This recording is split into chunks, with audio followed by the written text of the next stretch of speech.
4 reasons why God is asking you to wait. 1. He knows that you are not yet ready for it. Isaiah 60:22. In the right time, I, the Lord, will make it happen. 2. He wants you to enjoy this waiting season. Ecclesiastes 3:1. For everything there's a season and a time for a purpose under heaven. 3. He needs you to trust him even more.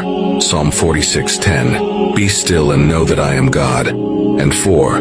He knows your future and he has a great plan. Jeremiah 29:11. For I know the plans I have for you, declares the Lord. Plans to prosper you and not to harm you. Plans to give you hope and future.